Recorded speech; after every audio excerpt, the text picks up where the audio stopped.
Pronto, aí, Moisés, tá Boa contigo. noite ao Grupo GEL, os colegas fazem parte do grupo. Hoje nós teremos a apresentação do Carlos Davi, que vai discutir e problematizar a relação da literatura e a decolonialidade. O Grupo GEL tem o intuito de discutir, né, a questão decolonial, pós-colonial, e tenho certeza que com o Carlos Davi trazendo essa reflexão, nós teremos uma noite agradabilíssima. Então a palavra está com você, Carlos. Pode Obrigado. prosseguir. Eu estou me sentindo uma performance agora. Já. Vou projetar, tá? O slide que preparei. E aí você me fala se está passando. Tudo certo. Beleza, então. Bem, então eu decidi titular nessa apresentação, que mais que uma apresentação realmente mostrar um pouco do caminho, né, do percurso que faço para pensar e discutir sobre literatura, tanto no meu trabalho acadêmico, né, nas tentativas que eu faço por escrever alguma coisa, e também nas aulas que eu ministro na Federal do Acre, né, em Cruzeiro do Sul, que é onde eu sou atuante, certo? Bem, então eu acho que uma pergunta provocadora, né, para nós, que pensamos a literatura, é o que é literatura, né? Aí eu gostaria de saber se vocês poderiam me dar alguma luz a respeito a isso, né? O que vocês entendem, o que vocês acham que pode ser a literatura. Moisés? Bem, a definição clássica, né, de literatura que nós estudamos no curso de letras literatura é a arte da palavra, né? E essa palavra, ela é localizada historicamente e socialmente, mas basicamente é isso que a gente percebe nos teóricos de literatura, né? Dizendo que a literatura é a arte da palavra, como o escritor vai manejar a palavra para encontrar um resultado estético, né? Sim. Alguém mais? Alguma ideia?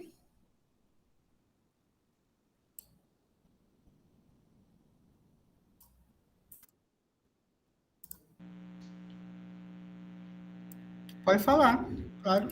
Então, Carlos, essa é a definição que eu aprendi também, é que o Moisés disse, mas com o próprio Moisés eu aprendi, com outros teóricos, né, que essa definição foi sendo ressignificada com o tempo, né? E aí, basicamente, uma coisa que eu aprendi é que é difícil definir o que é literatura. E mais do que definir literatura, às vezes é difícil definir o que seria um texto literário, né?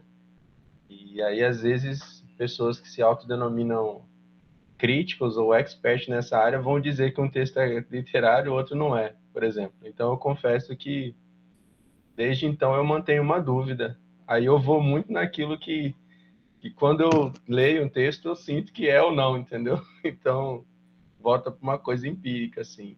E aí, eu Uma acho que intuição. é uma intuição, realmente, do texto. Bem, além do mais ser um comentário, gente, né? Vocês falam que era uma conversa, né, informal, então acho que é interessante a gente, né, de alguma maneira, externalizar, né, o que a gente acha desses conceitos, porque são conceitos tão trabalhados, né, e que a gente sempre tem alguma definição sobre, né? Inclusive, algumas definições muito transparentes também do que é literatura, assim, porque somos ensinados a saber o que é literatura, né? Aí essa relação com a arte, né, com o discurso, com a retórica. Então, pensando sobre isso, né, quando a gente procura, por exemplo, alguns manuais de literatura que têm essas definições, algumas definições que nos trazem, né, são as seguintes, né? Por exemplo, literatura até o século XVIII, né? Em latim, literatura, instrução, saber relativo à arte de escrever e ler, gramática, alfabeto, erudição, etc. Entendendo-se por literatura a ciência em geral. A cultura do homem de letras, né? É do homem de letras, sempre também há essa referência, né? Aqui é o homem que faz literatura. Por muito tempo foi assim também, né? No século XVII, ou na primeira metade do século XVIII, para o que hoje denominamos literatura, empregavam-se a palavra poesia, a expressão belas artes, ou, para certa forma, em prosa, que seria a eloquência, né? No final do século XVIII, se referia a um conjunto de obras literárias de um país, literatura inglesa, literatura espanhola, e aí a gente vai também percebendo como esse conceito de literatura vai ganhando um recorte político também, né? Porque, de alguma maneira, vai se estabelecer uma hierarquia cultural a nível global, né? Principalmente propiciada por algumas disciplinas dessa ciência da literatura, né? Que vai se estabelecer lá pelo século XVIII e XIX, né? Se a gente pensa, por exemplo, na disciplina da literatura comparada, como a vertente tradicional, ela trabalha a partir de fontes e influências, né? E como isso ajuda a criar todo essa ideia também de clássico, essa ideia também de qual é o país ou qual é o espaço geográfico, né, capaz culturalmente de produzir literatura considerada universal, por exemplo, né? Outras definições da literatura, né, que nós encontramos em manuais, em livros, geralmente são essas também, né? A literatura é uma criação estética, como específica categoria intelectual e específica forma de conhecimento, e esse específico também nos diz muito, né? Nos diz que nem todo texto é literatura, certo? Quem é que define o que é literatura, então? Já que há uma análise dos recursos linguísticos que encontramos nessa materialidade textual, que definirão o que é ou o que não é literatura, né? Outro conceito é esse, necessidade de designação genérica capaz de abarcar todas as manifestações da arte de escrever. Outras definições que encontramos de literatura, conjunto da produção literária de uma época, quando nos referimos, por exemplo, à literatura do século XVIII, à literatura vitoriana, ou de uma região, né, literatura peruana, russa, literatura baiana, literatura acreana. Outra definição da literatura poderia ser o conjunto de obras que se particularizam e ganham feição especial, quer pela origem, quer pela temática, ou quer pela intenção. Literatura feminina, literatura de terror, literatura revolucionária, literatura de evasão, etc., né? Se chama literatura também a uma bibliografia existente acerca de um determinado assunto. Literatura sobre saúde mental, por exemplo. A literatura também se refere à retórica, à expressão artificial. Por elipse, emprega-se simplesmente literatura em vez de história da literatura. Por metonímia, desculpem, literatura significa também manual de história da literatura. Pode significar também conhecimento organizado do fenômeno literário, na literatura comparada, literatura geral, etc. Eu acho importante olhar para essas definições sobre o que é literatura, porque ela desvenda que nós não sabemos o que é literatura, né? Na verdade, porque parece que literatura pode ser muitas coisas, e ao final de contas, o que faz um texto, né, ganhar essa classificação de ser um texto literário ou não, né? Então, uma das coisas que eu tenho pensado, em algumas experiências, inclusive como orientador, e quero falar de uma coisa muito pontual, porque eu tive uma orientanda da especialização que ele defendeu um trabalho sobre a narrativa da Rigoberta Menchú, né? Que é uma indígena maia quiché, que ele escapa da violência, né, da ditadura na Guatemala, e com a ajuda de uma jornalista mexicana, Elizabeth Burgos, ele escreve o livro Me llamo Rigoberta Menchú e assim me nasceu a consciência. Dentre todas as violências que esse livro retrata, né, de todas as táticas de sobrevivência que esse livro retrata e que eu com minha orientanda tentamos minimamente abordar, um dos maiores questionamentos de um dos professores da banca foi se era possível considerar ou não o texto da Rigoberta Menchú como literatura. Ou seja, essa definição do texto criou mais incômodo, né, do que o discurso dele em si, né? Foi uma coisa que me chamou muito a atenção, assim. Mas eu entendo que dentro dessa especialização, né, da literatura, as pessoas vão indo à procura mesmo de caracterizá-la, né, categorizá-la de alguma forma. Então, a partir desses pensamentos, nessas provocações que vou tendo no meu trabalho com aquilo que eu acho que é literatura, mas não tenho certeza se eu trouxe aqui algumas indefinições, então, da literatura, tá? Aí, se vocês quiserem fazer algum comentário sobre elas, aí a gente conversa bem de boa, certo? Então, uma das indefinições ou pensamentos, né, a partir dessas definições que encontramos sobre literatura é que é difícil estabelecer um conceito único ou incontestável do que é literatura, sim? Outro seria pensar que a literatura é uma espécie de linguagem autorreferencial, uma linguagem que fala de si mesma. Sua definição depende da maneira pela qual alguém resolve ler o texto e não da natureza daquilo que é lido. Porque, por muitas vezes, alguns textos considerados como não literários em algum momento da história, logo passam a ser, porque há um outro olhar, há um outro estudo sobre aquilo que se lê, certo? E isso... Oi, Moisés, pode falar.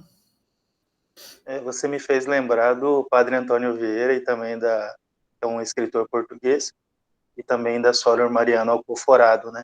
O Padre Antônio Vieira escrevia sermões, e os sermões, enquanto gênero, não era considerado literatura, né? A literatura era basicamente o gênero poético, e aí o poema, e também a peça de teatro e o romance. E quando a Sóler também escreveu cartas, eu não sei se Goethe já tinha... Você me ajuda aí, camarada? Não sei se Goethe já tinha escrito a obra O Sofrimento do Jovem Werther, que foi basicamente também epistolar, né? Mas é isso, em determinado momento o gênero da literatura não eram basicamente esses gêneros que a gente encontra no Padre Antônio Vieira, por exemplo, que são sermões ou cartas que a gente encontra em Goethe ou na Sóler Mariana Alcoforado. E houve uma discussão na literatura de língua portuguesa se os sermões do Padre Vieira, em determinado momento, né, eram considerados literatura. A crítica estabeleceu que sim, né, por conta do aspecto da linguagem, isso tudo, mas essa indefinição ainda ronda a cabeça dos estudantes de letras, que posteriormente serão professores e vão trabalhar com alunos, né, da rede pública ou da rede privada. Então é isso, essas indefinições acontecem e faz a gente ficar bastante preocupado, né, em dizer se é literatura ou não. Eu fico preocupado também, porque parece que a gente está se debruçando sobre um objeto inexistente, né? A gente que está dentro dessa área, que faz mestrado, especialização em literatura. Aí a gente fica pensando, no final das contas, o que eu estou estudando, através de que recursos teóricos também, né? Porque uma coisa, por exemplo, que eu tento fugir é uma análise literária a partir de teorias muito herméticas, assim, da literatura falando sobre ela mesma, né? Mas, enfim, outras indefinições que eu trouxe aqui, né, é que literatura não é uma categoria objetiva, né? Então, há uma subjetividade, há um interesse também político para denominar determinados textos como literatura. Os juízos de valor que a constituem são historicamente variáveis.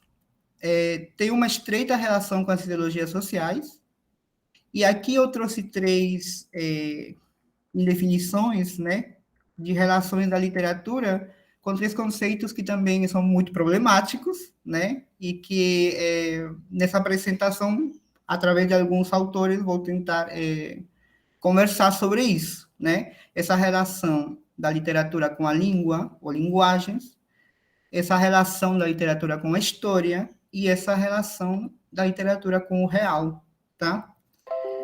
E tudo isso para tentar chegar numa possível ideia de literatura descolonizadora, né? Que é o que nos interessa pensar. E eu acho que é um tema atual e muito urgente, né? E é um tema atual desde o século XVI, né? Pensar essa relação entre literatura e a colonização, a colonialidade. Então, pensando nisso, né, na literatura com a linguagem, eu penso muito nessa proposta de leitura, né, que o Barthes traz sobre a linguagem. Ele diz o seguinte, né, a linguagem é uma legislação, a língua é seu código. Não vemos o poder que reside na língua, porque esquecemos que toda língua é uma classificação e que toda classificação é opressiva. Jacobson mostrou que um idioma se define menos pelo que ele permite dizer do que por aquilo que ele obriga a dizer. Em nossa língua francesa, no caso do Barthes, e esses são exemplos grosseiros, vejo-me adstrito a colocar-me primeiramente como sujeito, antes de enunciar a ação, que desde então será apenas meu atributo. O que faço não é mais do que a consequência e a consecução do que sou. Da mesma maneira, sou obrigado a escolher sempre entre o masculino e o feminino. O neutro e o complexo me são proibidos.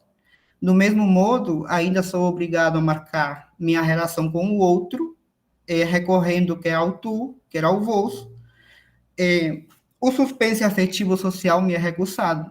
Assim, por sua própria estrutura, a língua implica uma relação fatal de alienação. Falar e, com maior razão, discorrer, não é comunicar, como se repete com demasiada frequência, é sujeitar. Mas a língua, como o desempenho de toda a linguagem, não é nem reacionária nem progressista. Ela é simplesmente fascista, pois o fascismo não é impedir de dizer, é obrigar a dizer, né? O Barthes, ele traz propostas, assim, né, de conceitos que me deixam muito sem chão, às vezes, né? Oi, Rubens, pode falar. Não, eu ia falar exatamente isso que você falou, né? Um dia o cara acorda, toma café, almoça, sei lá, aí ele senta e fala assim, eu vou escrever um parágrafo que vai tirar o chão de todo mundo por não sei quantos anos. Moisés? Sim. Aí a gente fica aqui naquela luta, antes a gente estava falando aqui sobre tese, dissertação, não sei o quê, e aí o cara escreve um parágrafo que pronto, acabou, resolveu. Né? Nós não somos nada, né? Nada. Né? Eu acho que eu fiz um print da tua tela, viu, Carlos? Que toda vez que eu encontrar um colega cheio de ego, eu vou pedir para ele ler isso aqui e falar, meu amigo, se você conseguir reproduzir metade desse parágrafo aí, eu vou prestar reverência para você. Eu acho o Barthes muito genialidade, né? É muita genialidade na compreensão e na abstração dessa relação língua, linguagem, dizer, não dizer, ser, estar, né, no mundo. Esse parágrafo eu tirei daquele livro que tem esse título Aula, né? Que é uma aula que ele faz, uma aula inaugural da cadeira de semiologia que ele faz. Aí eu tenho o PDF dele, e se você quiser eu te compartilho para você compartilhar, porque o que está dentro desse texto, para mim foi muito provocador, né? E me originou muitas crises em relação ao que eu pensava sobre a linguagem, sobre a literatura. E uma das coisas que talvez poderia destacar, né, do que ele traz nessa reflexão é essa relação inerente, essa articulação entre a língua e o poder, né? Porque a língua é um instrumento de dominação, né? Não é à toa que estamos falando aqui em línguas modernas, Não é à toa que falamos em português, em espanhol. Não é à toa que somos obrigados a aprender inglês em algum momento, quando estamos na academia, né? E não é à toa que não podemos fazer teses em outras línguas que não sejam as línguas latinas. Então, essa marca da língua como instrumento de poder, como instrumento colonizador também, é importante percebê-la sempre, né? Porque estamos sujeitos a ela. Então, por isso que me parece provocativo trazer essa definição do Barthes para relacionar essa literatura, ou essa ideia de literatura com a língua, né? Mas nem tudo está perdido na vida, né, gente? A gente sempre respira no dia seguinte. Depois desse tombo que o Barthes nos dá, ele nos pega da mão e nos fala, respira, né? E ele diz, mas a nós só resta, por assim dizer, trapacear com a língua. E eu acho que essa trapaça é aquilo que sempre nos salva da vida, né? Essa trapaça, eu acho que é uma das heranças ameríndias e africanas mais potentes que nós temos e que sempre nos acompanha, que nos fazem sobreviver, né? A esse mecanismo de controle colonial. Então, ele diz assim, né? A nós só resta, por assim dizer, trapacear com a língua. Trapacear a língua. Essa trapaça salutar, essa esquiva, esse logro magnífico que permite ouvir a língua fora do poder, no esplendor de uma revolução permanente da linguagem, eu a chamo, quanto a mim, literatura. E aí, ninguém mais pode falar mais uma vírgula a respeito à literatura, na minha concepção, assim, porque aqui eu acho que o Barthes, ele foi luz, né? E esse respirar é através dessa imagem salutar que eu vou fazendo um recorte do que eu quero entender como literatura. Porque já que a literatura não é objetiva, ou não é um conceito objetivo, nem tão transparente, então eu acho que podemos escolher, né, teoricamente, como definir a literatura. Cientes que as nossas escolhas teóricas são posicionamentos políticos, né? São escolhas éticas também. Um professor meu, que foi meu orientador no mestrado, sempre disse isso para a gente. A tua teoria é o teu posicionamento ético, o professor Gerson Albuquerque. E foi uma das frases que mais ficaram assim grudadas na minha cabeça, né? Porque é isso, por enquanto, que me motiva a tentar propor alguma leitura sobre algum texto que eu leio. Isso que me motiva a fazer as escolhas dos autores que eu quero trabalhar também, né? É esse posicionamento ético perante o mundo, é esse lado da história em que eu me coloco também, sim?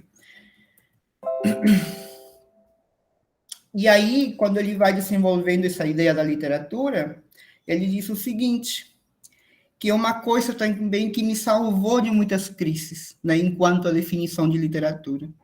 Ele vai dizer, entendo por literatura não um corpo ou uma sequência de obras, nem mesmo um setor de comércio ou de ensino, mas o grafo complexo das pegadas de uma prática, a prática de escrever. Nela, visto, portanto, essencialmente o texto, isto é, o tecido dos significantes, que constitui a língua, a obra, desculpe, porque o texto é o próprio aflorar da língua, e porque é no interior da língua que a língua deve ser combatida, desviada, não pela mensagem de que ele é o instrumento, mas pelo jogo das palavras que ela é o teatro. Posso, portanto, dizer, indiferentemente, literatura, escritura ou texto. São uma licença, tá? Para abrir a porta aqui, um pouquinho. É isso aí, Moisés. A gente já começa fazendo prova. Se eu soubesse que queria citar Barthes, a gente já tinha trapaceado já no começo, já, né? Fala aí, Diego. Fala aí, Diego. Me lembrou da Di Ferronce, Rubão. A trapaça, né? Pode crer. E aquele lance da disfuncionalidade, Moses, é do Barthes também, né? Olá! Boa noite! Oi, Bruno, tudo bom? E aí, Rubens, tudo bem e você? Oi, pessoal! Oi. É sim, camarada, é do bar. Tá. Depois eu queria que você comentasse. Carlos, eu posso só fazer um comentário antes de Por você favor. continuar perturbando aí a nossa noite?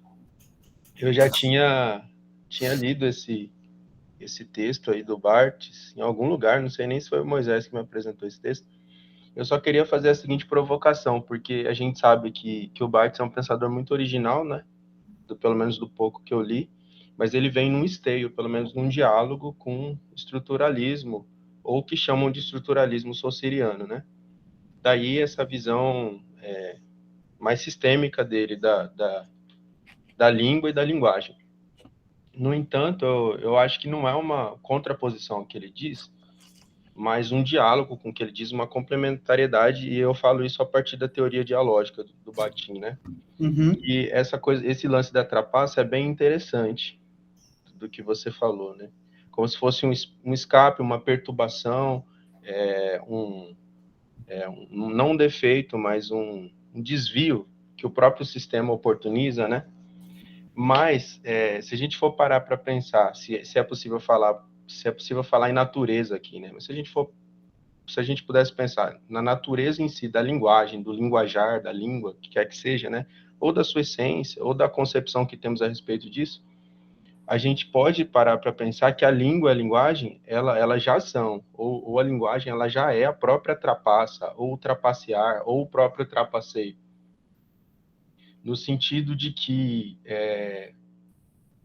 eu até lembro aqui uma citação da Orlandi, que infelizmente eu não sei se é daquele livro A Força do Silêncio, sei lá, eu esqueci. Mas ela diz assim, ela fala sobre o estado condenatório de significar, o estado condenatório de interpretar. E eu até me lembro aqui de um livro que eu li junto com Moisés, da Maria Vicentina, né, Moisés, que é uma professora da área da onomástica, e ela falava, a onomástica é uma área dentro da linguística que estuda o nome dos lugares, das coisas, né? E aí é uma área muito bonita, bem da linguística dura e tal, mas ela fazia análise e ela demonstrava, por exemplo, ela citava o bandeirante, o colonizador. Onde o ser humano chega, ele chega e ele está condenado a significar. Então, por exemplo, até o Moisés fez um trabalho sobre isso, o bandeirante chegou aqui, ele viu um morro, né? E aí ele denominou. O nome desse morro é Morro de Santo Antônio. Então, a partir do seu referencial, dentro desse sistema, que pode até ter esse traço fascista, né? Que te condena a significar e tudo mais, há uma liberdade, há uma criatividade que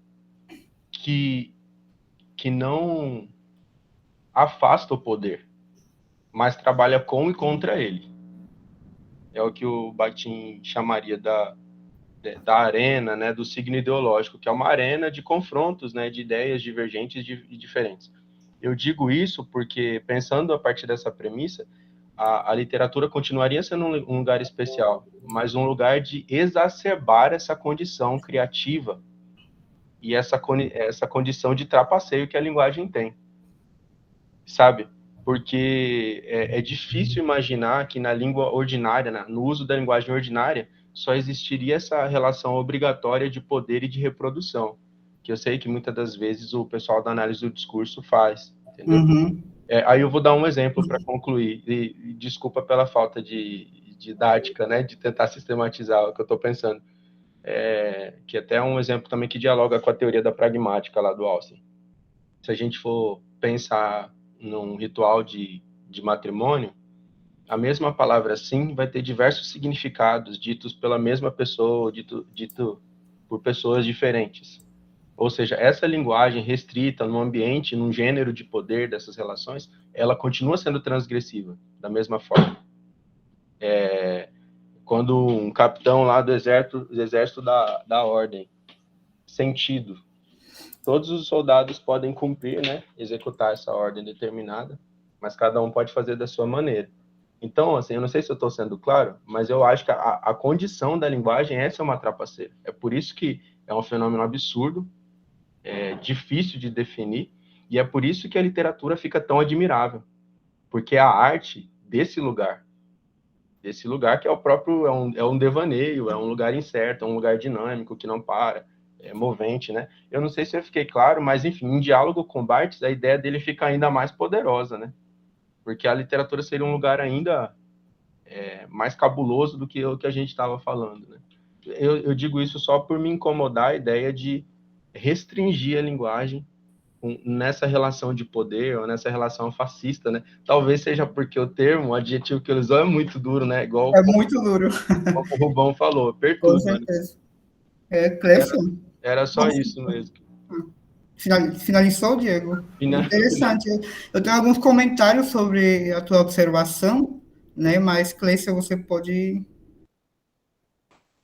Não, então, eu só queria fazer uma pergunta, sem querer desviar, assim, é porque eu não conheço muito Barthes, né? Já devo ter lido, mas não lembro, não li com muita profundidade.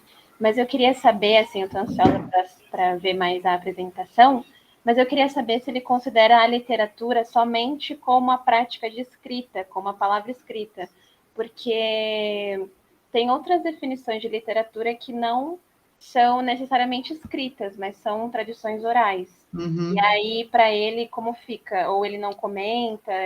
Estou curiosa para saber. Só isso. Certo. Rubens? Não, depois eu baixei a mão, mas era só para comentar o que o Diego estava falando, né, Diego? É que como a gente é do bem e a gente lê o Barthes assim, falando do nosso instrumento de existência, que é a língua, a linguagem, né? E ele usa uns adjetivos assim, meio porrada, assim, desloca a gente mesmo, perturba muito, né? Que a gente fala, caramba, tá tudo perdido então? Então lascou, né? Tá tudo perdido, não tem mais jeito de fazer diferente, né? Mas era só para complementar e provocar mais um pouco. Sim. Bem, essa definição que ele traz da língua como sendo fascista, né? Ele traz essa, na minha leitura, pelo menos, né, nessa dualidade mesmo, de tanto nessa questão desse sometimento, né, e da língua como instrumento de poder, e como essa possibilidade também da língua possibilitar, não, outros discursos. Inclusive, tem o Edward Sapir também, que ele tem uma frase que eu gosto muito, que se relaciona com o que Barthes fala, que ele diz que a linguagem não é absolutamente gramatical, né? Ela tem vazamentos, e eu acho que esses vazamentos são o que aproveitamos, né? São neles que a gente consegue possibilidades de dizer outras coisas e de dizer de outra forma também. Em relação à literatura orais, né? Eu não tenho leitura sobre o que o Barthes pensa sobre isso, mas é importante destacar o espaço-tempo aonde ele escreve também essa obra, né? Então, talvez ele não pense, ou pelo menos eu não tenho informação sobre isso, se alguém souber, né? O que ele pensa sobre literatura oral, seria importante. Moisés? Eu nunca vi nenhum texto do Barthes criticando a literatura oral, mas ele dá muita ênfase ao texto, né? Ao texto literário, enquanto o grafo, como o Derrida também estabelece. O pós-estruturalismo se pauta pelo texto, né? Tanto que o Derrida vai dizer em determinado momento que a copresença não permite necessariamente a diferença, né? É justamente o traço.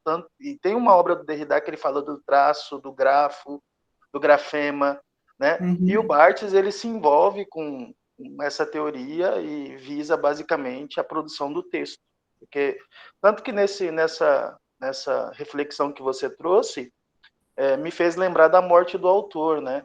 Porque é uma relação que vai se estabelecer entre textos e não entre autor com autor.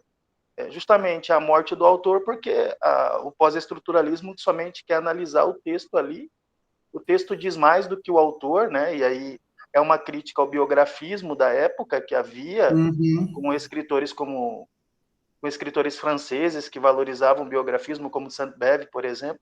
E quando ele valoriza o texto, ele quer dizer que a experiência do autor, a sua visão ideológica, ela vai estar contida basicamente no texto, né?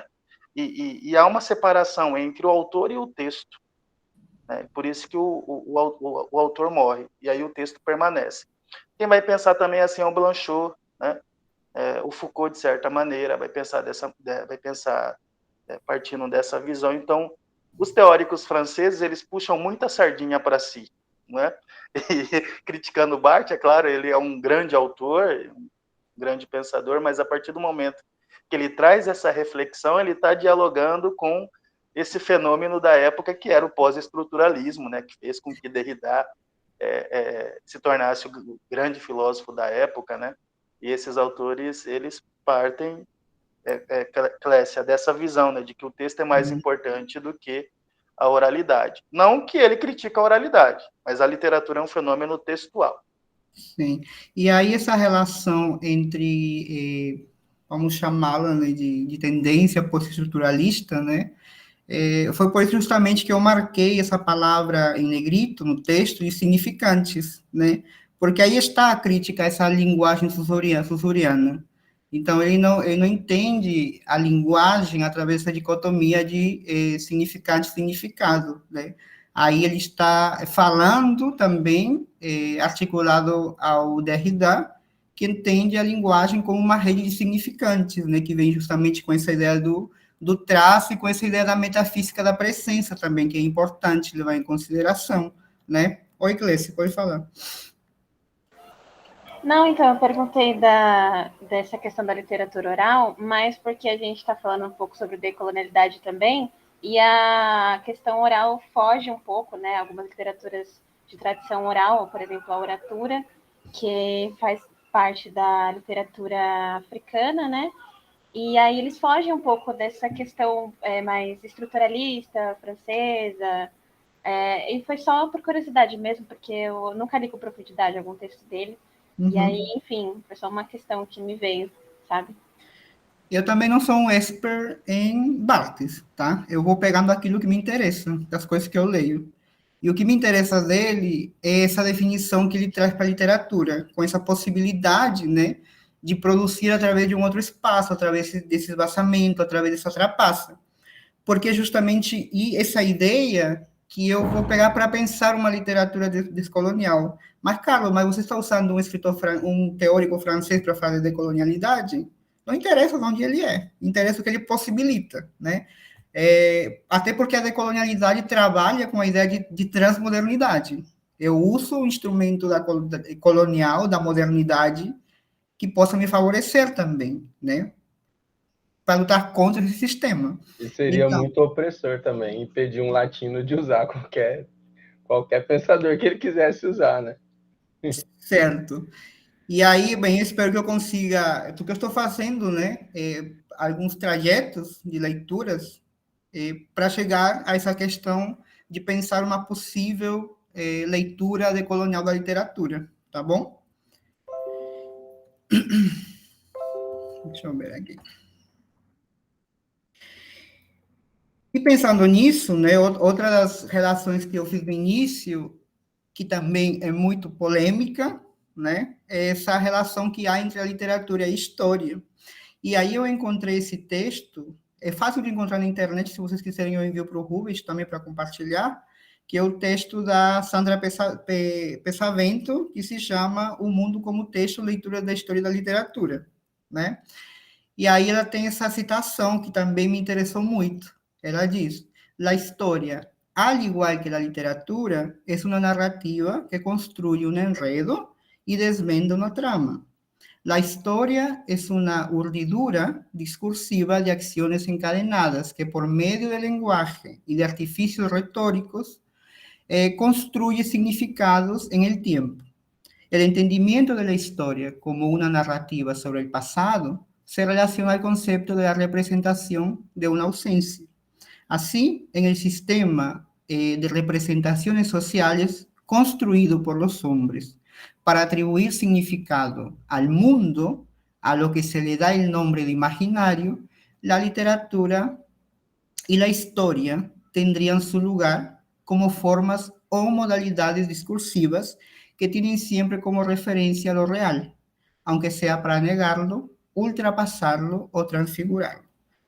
Essa relação entre literatura e história me interessa. Me interessa entender tanto a literatura quanto a história como narrativa, certo? Então, para mim, dentro da proposta de leitura que eu faço, isso é importante. Ter tirar um pouco, né, esse valor de verdade absoluto ou absoluta ao discurso da história. Porque a história, tal como Benjamin nos provoca, né, ela se escreve através das grandes narrativas dos vencedores. E isso é conhecido como história universal, né? E aí a pensamento continua. La tradición del pensamiento occidental de separar la historia de la ficción es antigua, desde el pensamiento griego que afirmaba no haber otras versiones a no ser la de un saber racional y criterioso depositado en el historiador, aquel que consulta los documentos y escribe diciendo cómo fue. Esta idea sería retomada en el siglo XVII con el pensamiento cartesiano, prosiguiendo al siglo de las luces para entrar en su apogeo en el siglo XIX con el racionalismo cientificista encontrado aún en el siglo XX. Fue después de la crisis de los paradigmas científicos explicativos de la realidad en torno de la década de 70 para que la ficción se volviera una cuestión clave para debatir la escrita de la historia, aproximándola a la literatura. Pesavento, entonces, ella nos da una clave para leer la literatura y colocarla en el mismo patamar de narratividade, né, que é a história. Eu comecei a falar espanhol do nada, né, desculpa. E aí, o que acontece? Essa ideia da literatura e da história trabalhar através da ficção também me permite tecer algumas relações entre literatura e o real, certo?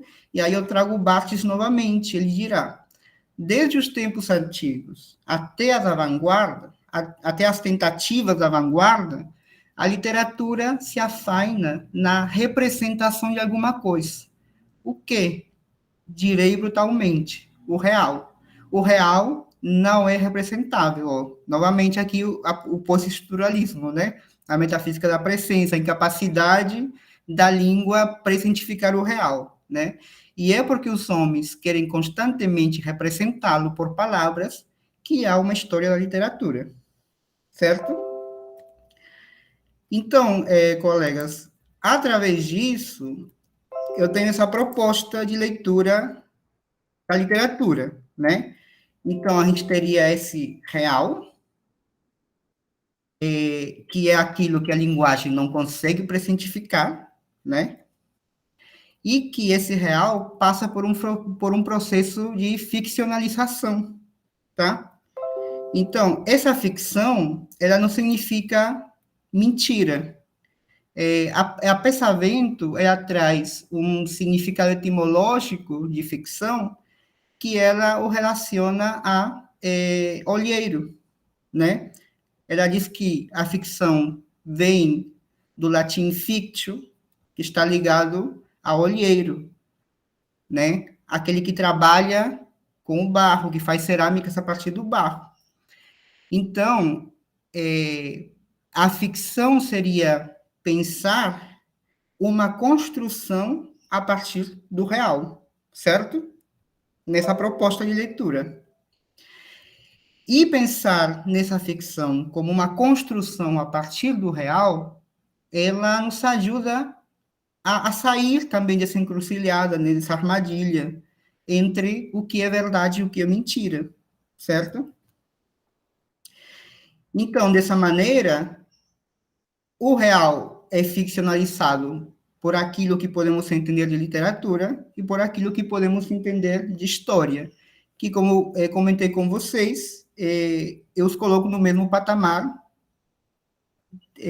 pois são narrativas, certo? Pensando no que o Benjamin também propõe.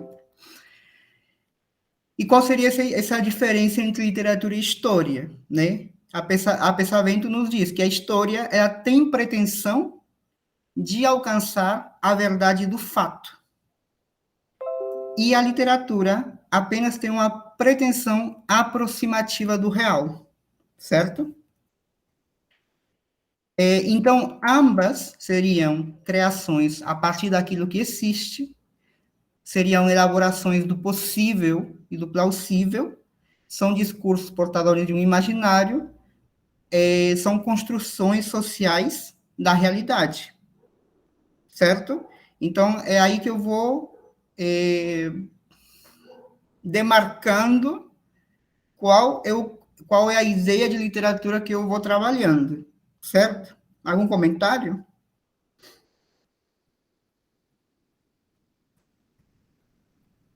Eu achei Você pode. interessante, Carlos, você está problematizando o que os gregos trouxeram, né? De diferenciar a história, no caso, Aristóteles diferencia a história da poesia, né? Ele vai dizer que o poeta escreve sobre aquilo que não existe, e a história, o historiador, por sua vez, sobre aquilo que existe, né?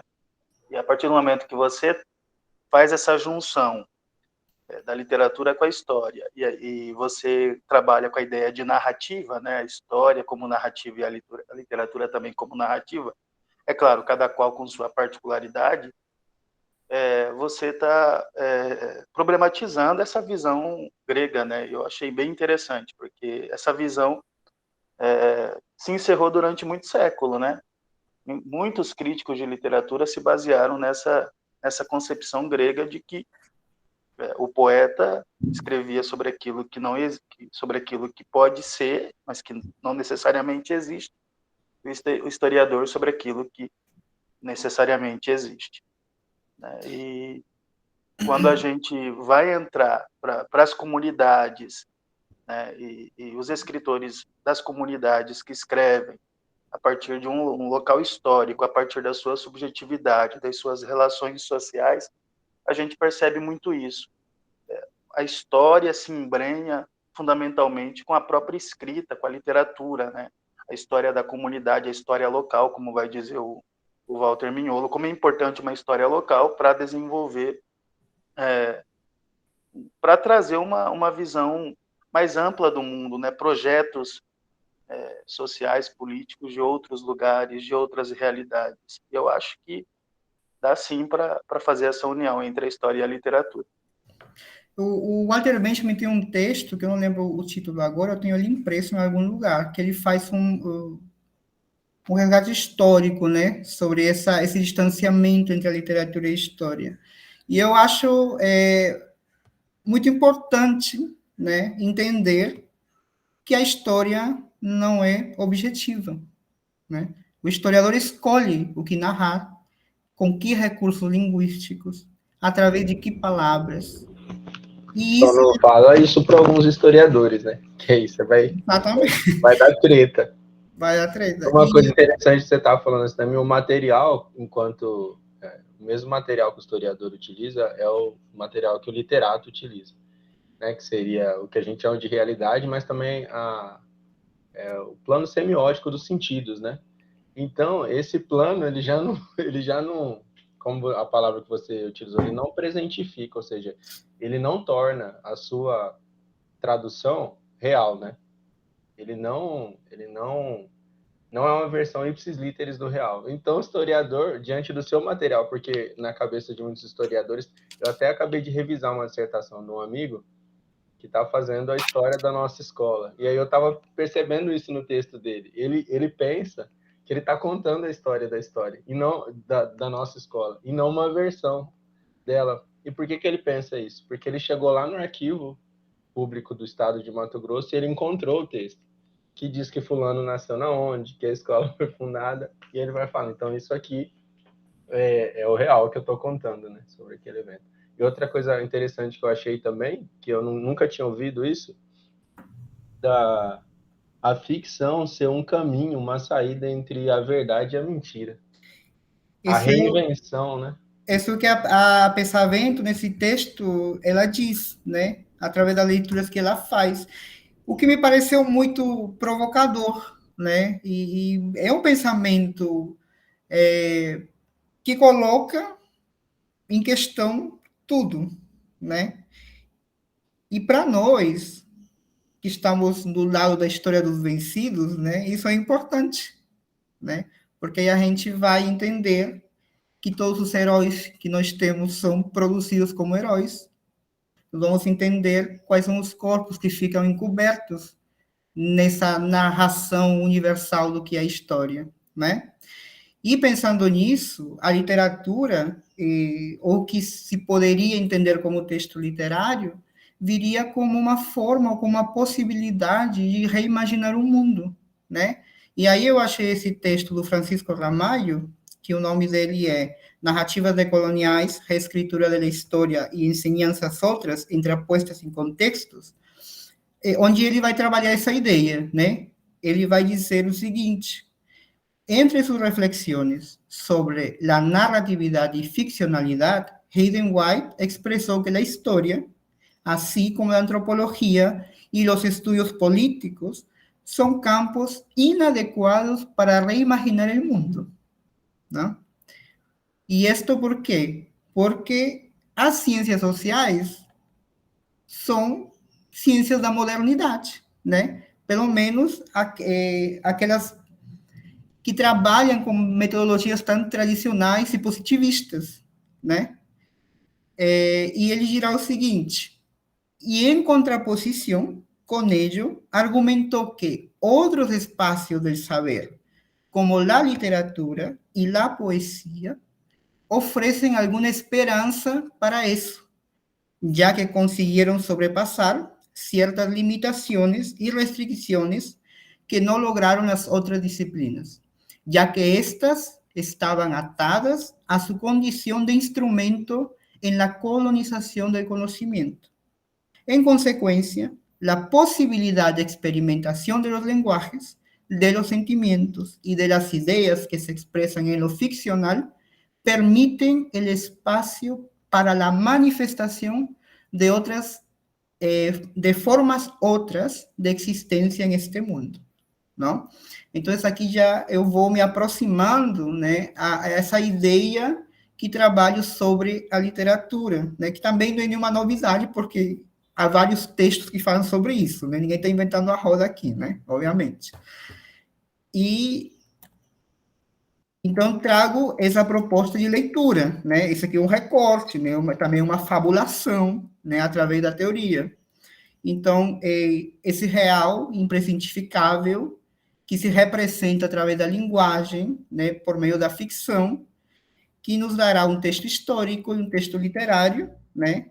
Entendidos como narrativas, porque ambos são subjetivos, porque a história não é objetiva e não é a verdade dos fatos, né? É um processo subjetivo do historiador, e o texto literário também, uma produção a partir desse real, sim? E dentro dessa proposta de leitura, tá? Ok?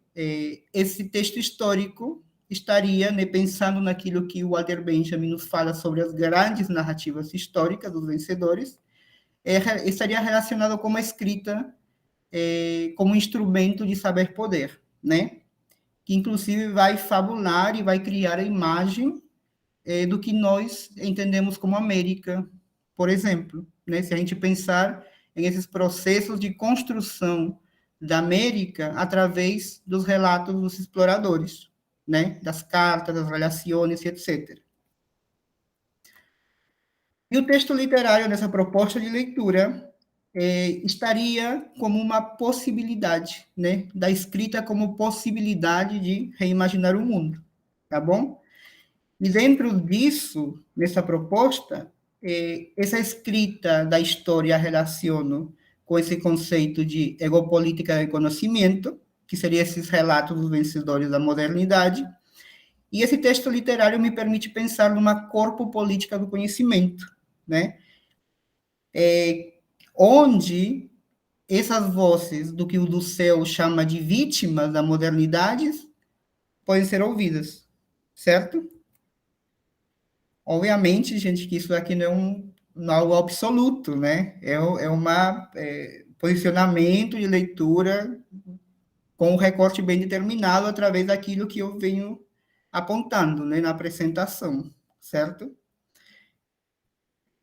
E aí, pensando nisso, né, aí eu trago essa ideia da corpopolítica do conhecimento, né, através dessas propostas da teoria decolonial, por exemplo. Então, entender que a modernidade e a colonialidade são indissociáveis. Se vocês quiserem falar alguma coisa, me interrompam de boa, tá bom? Essa modernidade do céu, né, que essa é a contribuição que ele traz, é eurocêntrica, é provinciana e é regional. E aí se refere a essa ideia de modernidade da Revolução Francesa, da Revolução Industrial, da filosofia iluminista, né? Porque ela representaria o modo de vida europeu e as lembranças e sensibilidade do sujeito imperial, né? E isso ele vai chamar de ego-geopolítica de conhecimento da razão colonial. E a colonialidade, né, produziu essa perpetuação da estrutura colonial do poder nos contextos da globalização, né? E aqui, quando pensamos na modernidade indissociável com a colonialidade, a gente pensa nas feridas coloniais, né, que o Mignolo traz, a gente pensa nessa negação da consciência do sujeito colonial, e a gente pensa nessa possibilidade, né, da produção de conhecimento através do que chamam de corpo política, né? O conhecimento através da experiência dos sujeitos historicamente subalternizados, certo? E é aqui que eu situo, na minha leitura, a literatura. Essa geocorpopolítica do conhecimento, então, ela desplaçaria, nessa proposta da teoria decolonial, essa ego-geopolítica do conhecimento da razão colonial, certo? E o que seria essa egopolítica do conhecimento, né?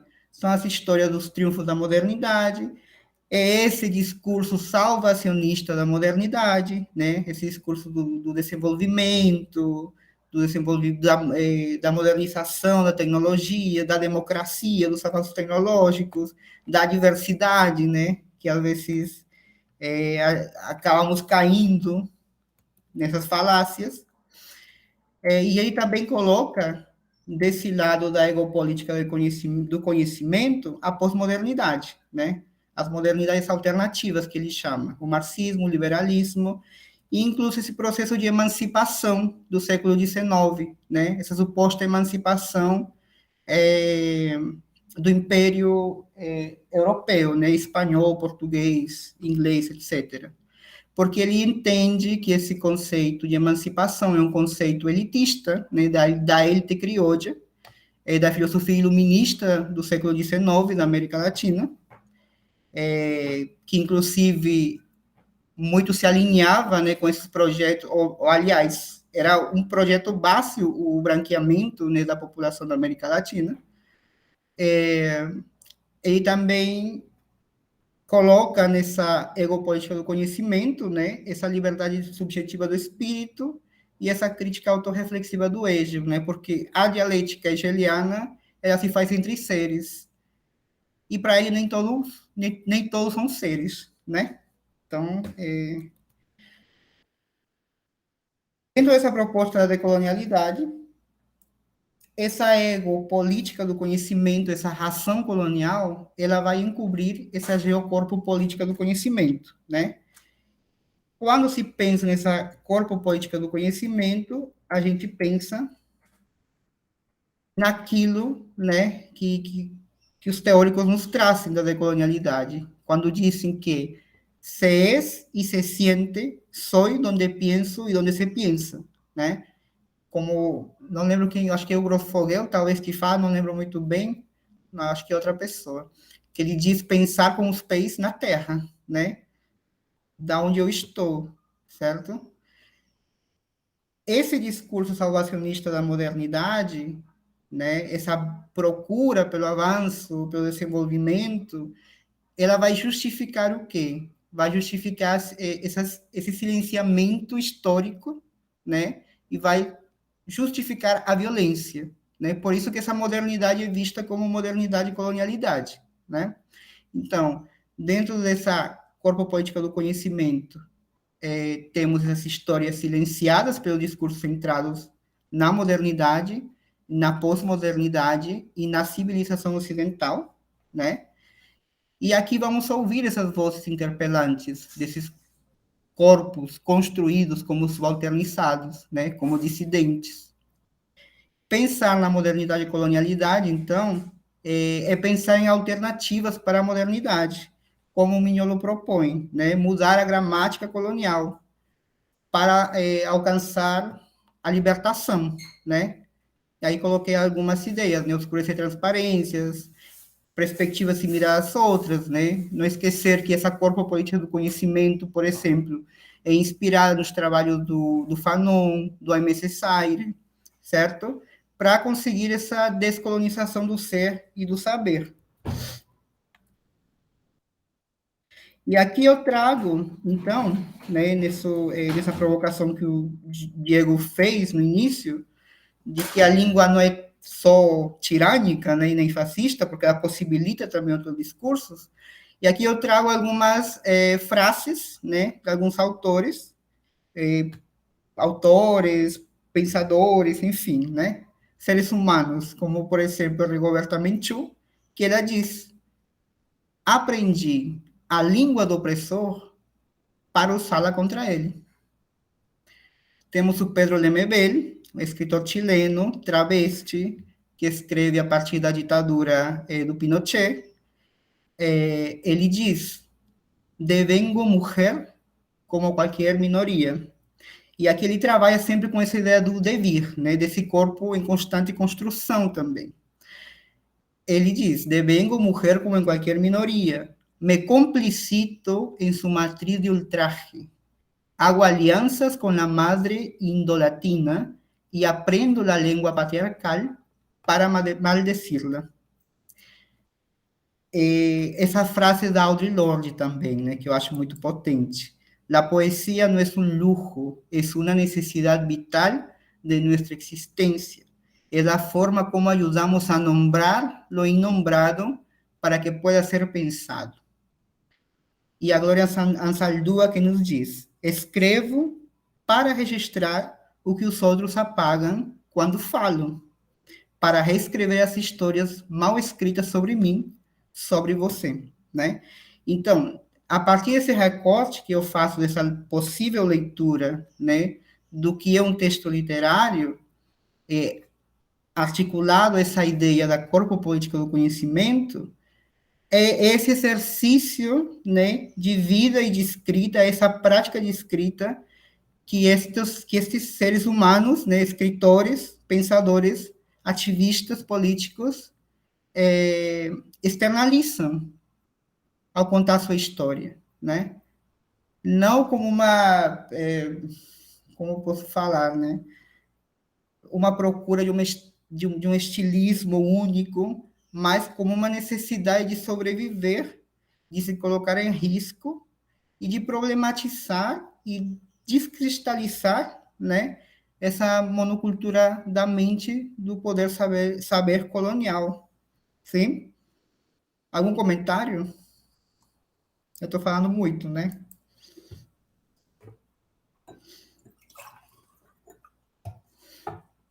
E aí, Rubens, algum comentário por aí? Eu estou aqui só curtindo, né? Porque a gente vai acompanhando a tua linha de raciocínio, que é bem didática, é bem interessante. E aí a gente vai pensando, né? Aquela construção que você fez, né? Aquele infográfico que você fez de como a gente consegue ir desconstruindo essa razão colonial, né? Como é que a gente pode ir trabalhando e operando para desconstruir essa razão colonial, é bem interessante. Então, assim, por hora, só seguir acompanhando e aprendendo. Bem, como eu falei inicialmente, né, uma proposta de leitura, assim, eu venho sendo provocado a pensar a partir do pouco que leio também, né, porque não sou aquela pessoa que se debruça interminavelmente por leituras, né? Mas se aí, se a gente for olhar, por exemplo, nessa produção, né, de literatura, do que é referenciado como literatura, eu trago aqui alguns exemplos, né, dos relatos cronísticos do século XVI, que eles vão construir através desse imaginário renascentista, né, cheio de monstruosidades e perversões, a América Latina, né, nesse processo de colonização, de invasão. Temos as crônicas das Índias, temos essas crônicas do Hernán Cortés, por exemplo, e aqui uma figura que sempre aparece nessa presença, ausência do lado dele, que é a Malinche, né, que está representada aqui por essa mulher. A Malinche, no imaginário mexicano, ela é entendida como a traidora da pátria, né, porque ela serviu como tradutora do Cortés, porque se diz que ela tinha muita habilidade para aprender línguas, e ela aprendeu a falar espanhol, e ela era usada como tradutora do Cortés nas negociações com Montezuma e tal. Dentro dessa história oficial, que é a história europeia, né, eurocêntrica, a Malinche sempre aparece como companhia do Cortés, né? E dentro desse imaginário mexicano, isso o Octavio Paz, né, num texto coloca enfaticamente essa Malinche, essa figura mulher, feminina, índia, como a traidora do México, né? Uma escrava indígena que foi vendida ao Cortés, que foi submetida a ele, e acaba tendo a responsabilidade de carregar, né, com todo o peso dessa colonização do México. Oi, Diego. Não, eu tô só... Eu me lembrei, eu li esse texto no início da graduação, é um texto muito difícil de ler, né?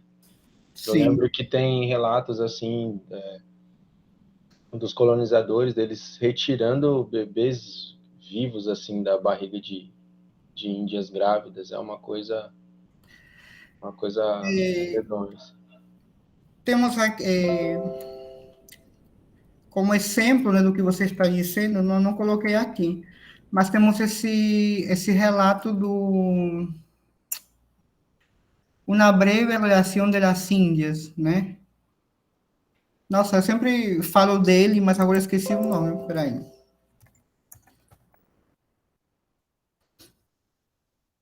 Não é que tem internet aqui para procurar. Bartolomé de las Casas, né? O Bartolomé de las Casas, ele vai ser o culpado, né? Pelo menos na visão da Espanha, pela invenção dessa legenda negra que eles chamam, né? Só porque ele vai retratar todas essas atrocidades que os espanhóis faziam, né, com os indígenas nesse processo violento da colonização que você fala, né? Eles simplesmente arremessavam crianças recém-nascidas contra pedras para matá-las. Eles assassinavam, né, indígenas com cachorros. Enfim, ele retrata coisas muito atrozes e violentas, né? Dentro dessas crônicas também. E dentro dessa produção cronística, o texto do De las Casas é um ponto à parte, por exemplo, né? Obviamente que ele tem toda uma visão paternalista sobre o indígena, né? Há marcas coloniais no discurso dele, mas ele, de alguma maneira, externaliza essas violências, né? Nesse texto que muitas vezes lemos, inclusive no curso de letras, né? No espanhol a gente lê o de las Casas, assim. Talvez não com tanto detenimento como deveria. Mas, enfim, aqui, por exemplo, temos essa nova crônica, O Buen Gobierno, de Guamán Poma de Ayala, que é um texto que se escreve lá no século XVI, onde o Guamán Poma de Ayala ele vai propor uma organização política territorial, né, desse novo espaço colonizado, né, pelo espanhol, e é um texto imenso, com várias figuras, que são analisadas, inclusive, pela Silvia Rivera Cusicanqui, na sociologia da imagem, e é um texto que ficou perdido até, se não me engano, o século XIX, o século XX, né, que ele foi encontrado, e aí, inclusive, muito citado, né, por alguns teóricos da decolonialidade também. Sim, Moisés. Você está falando sobre os relatos, né, da época das navegações, da época da conquista. Eu me lembrei do Pero Vaz de Caminha, a carta de Pero Vaz de Caminha, que nós, alunos de letras, estudamos, né, na graduação, justamente para saber um pouco sobre a história, da origem, blá, blá, blá, né, do Brasil. E eu me lembrei que a discussão, à época, eu acho que o Diego também teve essa discussão, o Rubão, que foram alunos de letras, foram alunos de letras no passado, que a discussão era, esse texto é literatura ou não? Essa literatura de viajante, né, escrita por Cortés, por Vasco da Gama, por Caminha, é uma literatura, de fato, literatura ou não? E aí eu me lembrei, porque você traz essa questão da literatura e da história, né? E como que a gente vai se, digamos assim, vai trazendo esses textos para as nossas leituras, para as nossas reflexões, e como esses textos se tornam bases também da própria literatura. Eu lembro que, à época, o professor de literatura disse que não é considerado literatura esse tipo de texto, né? Essas classificações que você trouxe no início. Mas que esse texto permite alçar outros textos que são literatura, né? No caso da literatura brasileira, porque problematiza uma questão importante, que é a questão da identidade. Foi problematizada pelo romantismo e, posteriormente, pelo pré-modernismo e depois pelo modernismo. E aí são textos, né, a história vai dizer isso, são textos fundadores da nação, né? Eles ganham esse caráter de textos fundadores da nação e ganham esse caráter de textos identitários da nação, ou seja, é a história oficial, né? E quando eu li a carta de Pero Vaz de Caminha, lá não era tão violento quanto essas crônicas que vocês me apresentaram, que eu não conheço. O Pero Vaz de Caminha é muito, muito sutil, muito indireto. Só que lá há uma violência muito, muito firme na carta. Eu acho que o pessoal vai lembrar que ele fala assim, olha, os índios, eles não têm religião, né? E seria bom que eles tivessem, e que a Santa Igreja, por meio do Dom Manuel, que é o rei de Portugal, dê religião para esses índios, né? E que eles saiam da vida, do pecado. E aí os índios foram posteriormente catequizados, né? Tiveram toda essa construção, essa formação religiosa, cultural portuguesa, né? E muitos aprenderam também a língua portuguesa, e foram escritores como Gonçalves Dias, por exemplo, que é um grande poeta brasileiro, que também trata da questão da identidade nacional, né? E aquela visão romântica que nós sabemos de que ele é um pouco diferente do Alencar, de que o índio é uma figura potente, forte, mas também é uma figura, digamos assim, subserviente, né? E eu fiquei pensando sobre isso, como esses textos fundadores, eles organizam a literatura, no caso a literatura de língua espanhola, né, latino-americana de língua espanhola, e a literatura, no caso, brasileira. E é isso, essa reflexão que eu quis trazer para você. E esses discursos, como Foucault diria, são monumentos, né? São monumentos de discursos, e são discursos que também os encontramos nas cidades, né? Por exemplo, você vai para uma cidade da América Latina e tem essa Praça de Armas, que a gente chama, e geralmente tem essas figuras dos colonizadores, né?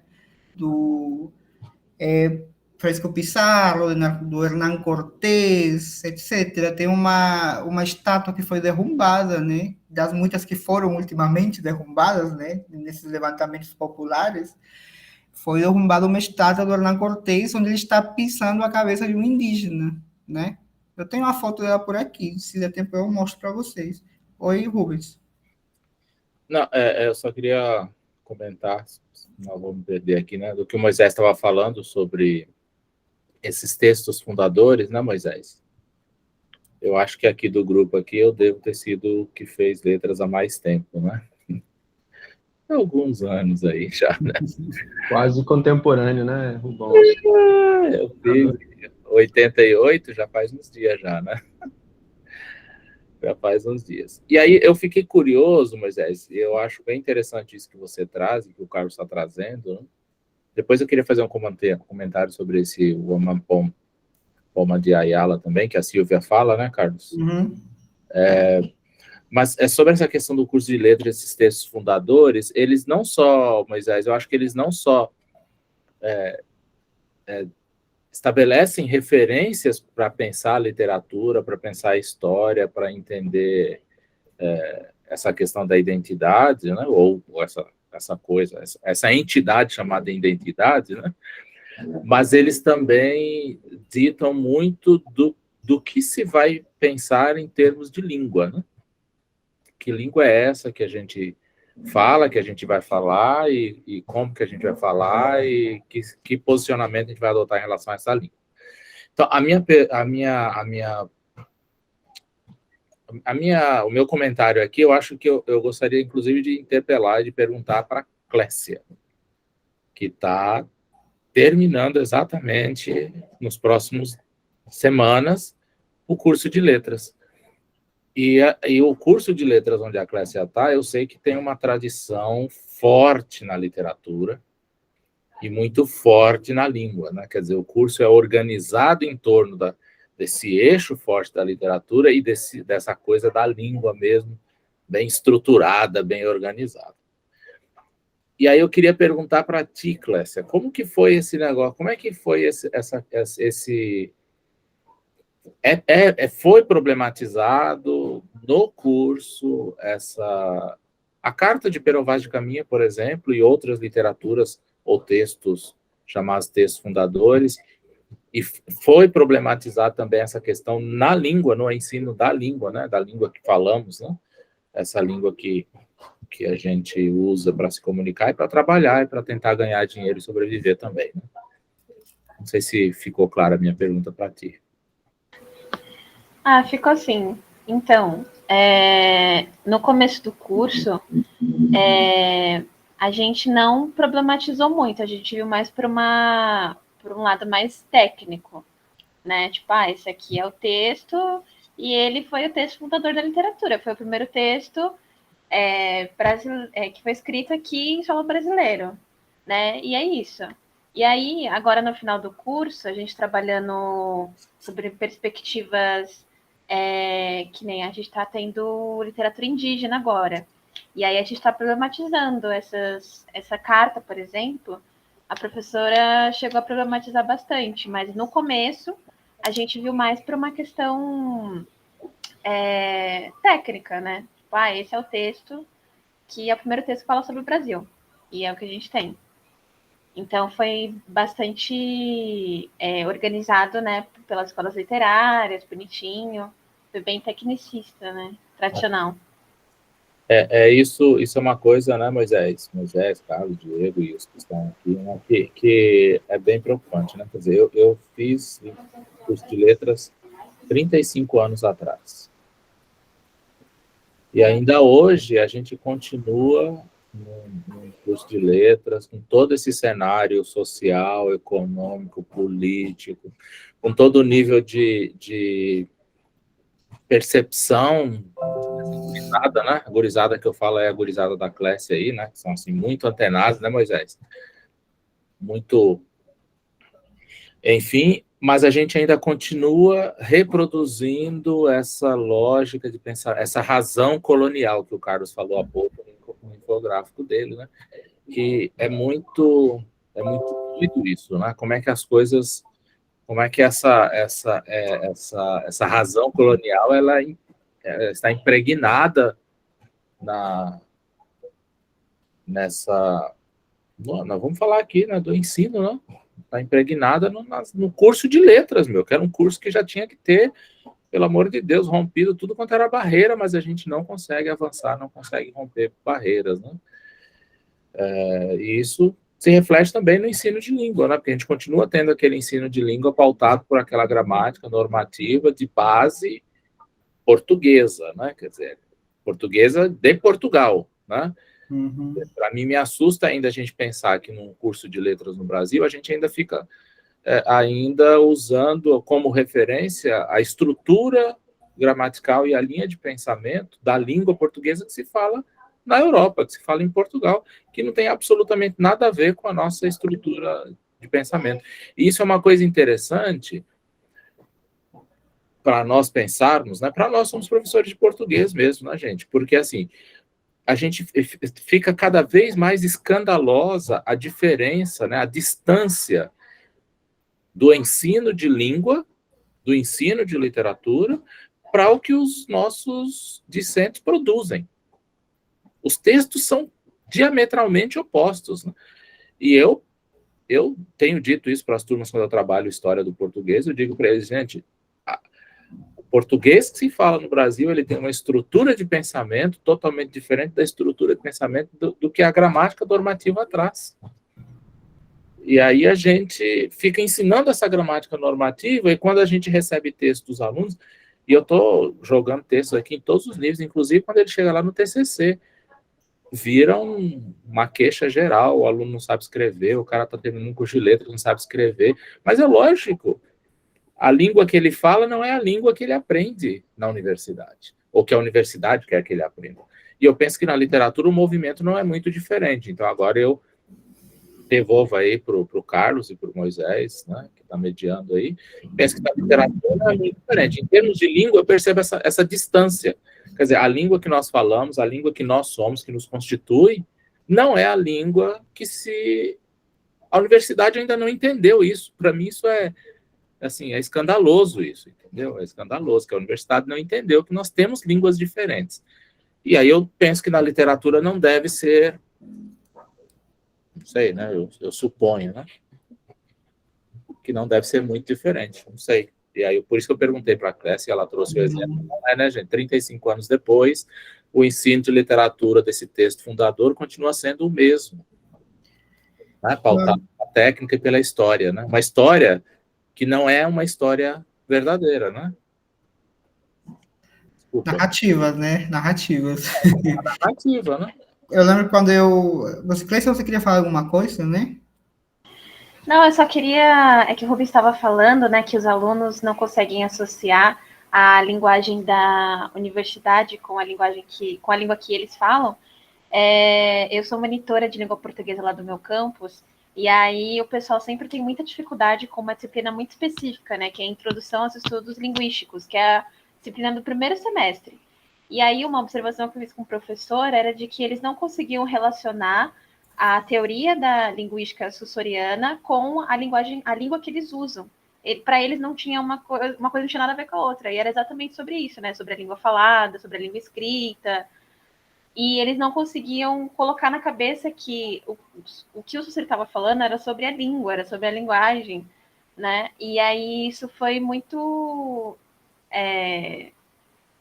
Eu tive muita dificuldade também quando eu estava no primeiro semestre, mas aí eu fiquei observando o quanto isso dificultou eles, assim, de cara, falar, nossa, detesto esse negócio de linguagem, esse negócio de língua, essas teorias, e já chega...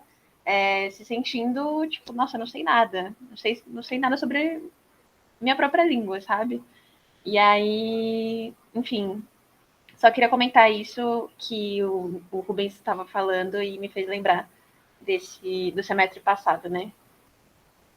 Eu fazendo memória, quando dentro de uma disciplina de literatura dos Sófocles, né, estudei os Luicidas, né, que é o nome do texto, a gente estudou a métrica do poema, né? Então, são esses estudos, por exemplo, que não me interessam, não que não ache válidos, né? Porque para quem se interessa é válido, obviamente, né?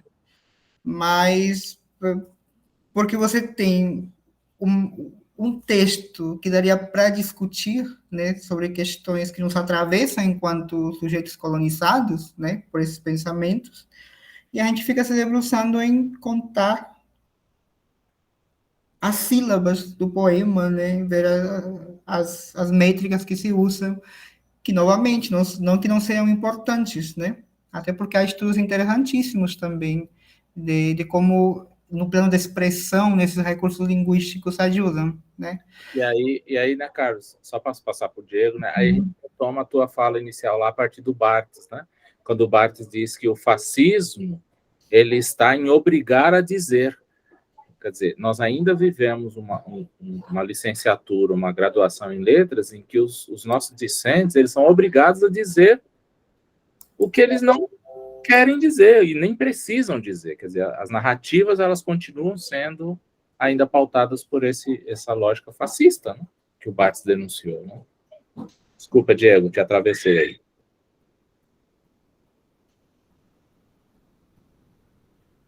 Você está falando, Diego? Seu microfone, Diego.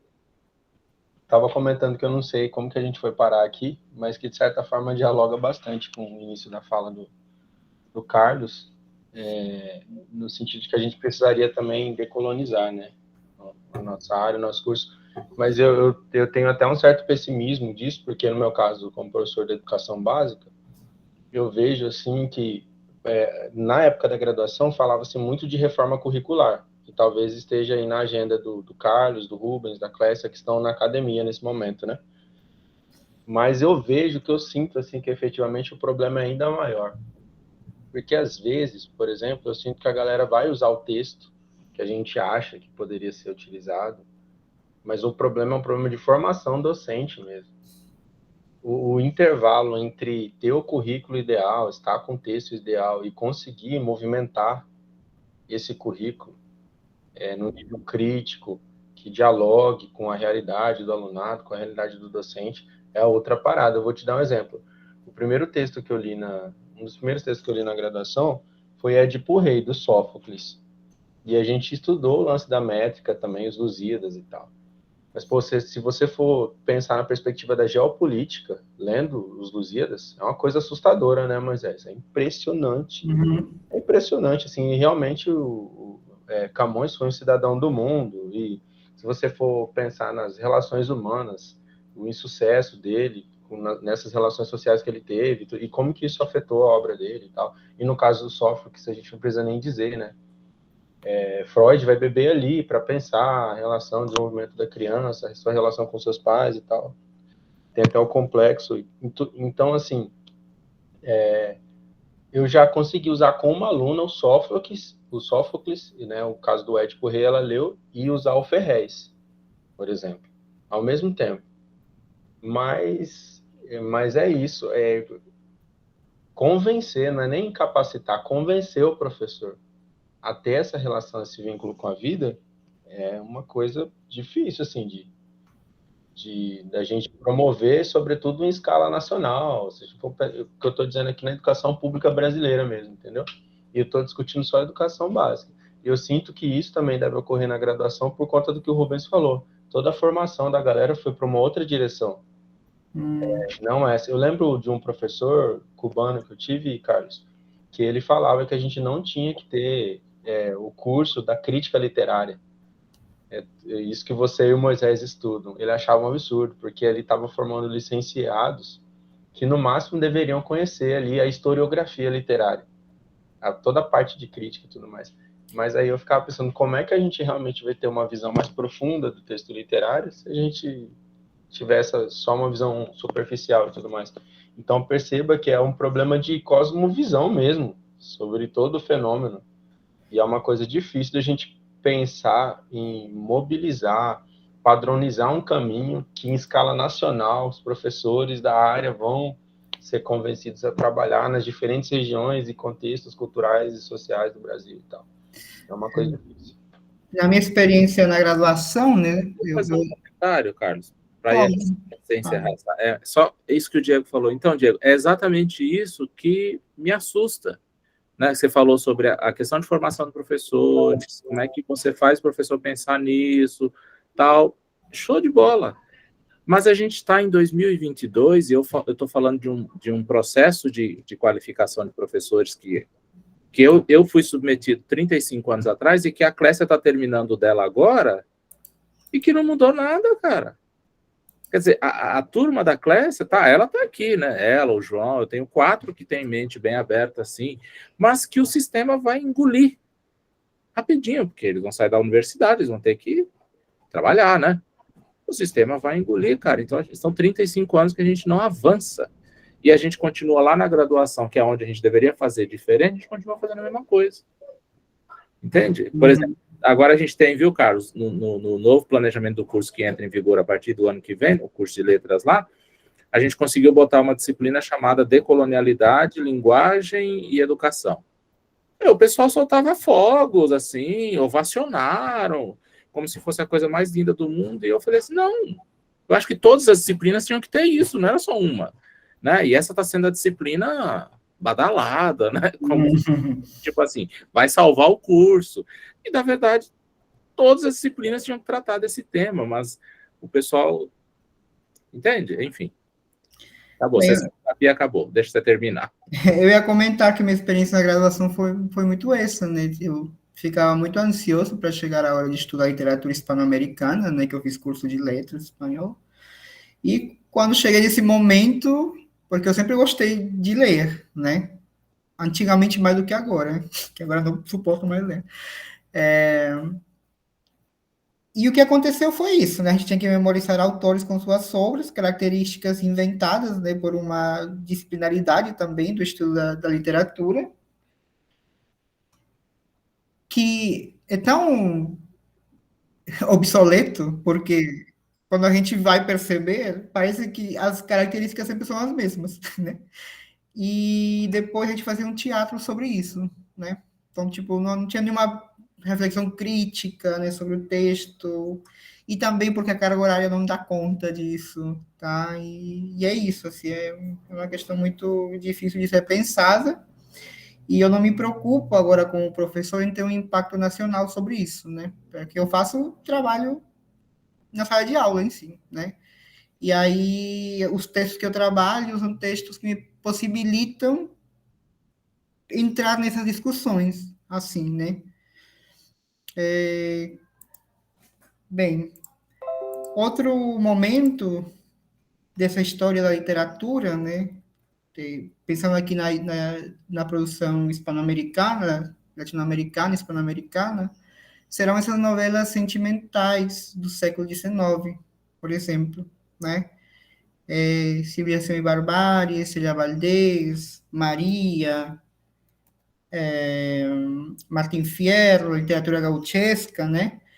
Mas sobre a literatura dessas novelas mais amorosas, né, do século XIX, pensando nessa etapa de formação dos estados nacionais, né, na América Latina, como é que dentro dessas novelas, essa ideologia iluminista do branqueamento, por exemplo, dessa família nuclear, né, heteronormativa, são trabalhadas. Nessas épocas do século XIX, nesse romanticismo hispano-americano, por exemplo, surgem muitas obras com nomes femininos, né? Cecília Valdés, Maria, temos também Cumaná, temos Soledad, do José Mitre, na Bolívia. Parece que cada país da América Latina tinha sua Madame Bovary, né? De alguma forma. E quando você vai prestar atenção no discurso dessas histórias, você vê, por exemplo, que a Cumandá, eu acho que era o nome do livro, vai ser uma índia boa, porque na verdade ela é branca, né? Quando você vai ler a Maria, você vai perceber que ela precisa se converter ao catolicismo, né, para poder estar dentro dos parâmetros assim do que a sociedade proponia nessa época, né, como projeto de nação, né? Então também é interessante dar uma olhada nesse tipo de literaturas, um olhar crítico, né, obviamente. Quando a gente fala da literatura gauchesca também, a gente percebe, inclusive, o Sarmiento, né, ele dizia que a literatura é um instrumento ideológico, assim, né? para a nação. E aí você vai ler El Matadero, por exemplo, e as únicas imagens, únicas representações dos afrodescendentes estão ligados à miséria, estão ligados ou relacionados com coisas escatológicas, né? E dentro dessa ideia também, dentro desse contexto, né, ideológico, desse iluminismo hispano-americano, latino-americano, a gente vai ver que esses corpos, né, do indígena, do afrodescendente, eles eram considerados como aquilo que não permitia a modernização desses Estados-nações, né? Então, dentro desses textos, a gente pode dar uma olhada, né, para esse tipo de discurso que se produzia. E meio que para finalizar um pouco já, né, trazendo aqui literaturas ditas contemporâneas, aqui, por exemplo, eu trago a Malinche, Laura Esquivel. A Laura Esquivel, ela vai revisitar essa história da Malinche, essa personagem que é considerada como a traidora, né, do México, e ela vai trabalhá-la e colocá-la como a protagonista da história, né? E há todo um discurso da cosmogonia maia, por exemplo, azteca, que vai ser trabalhado dentro desse texto da Laura Esquivel.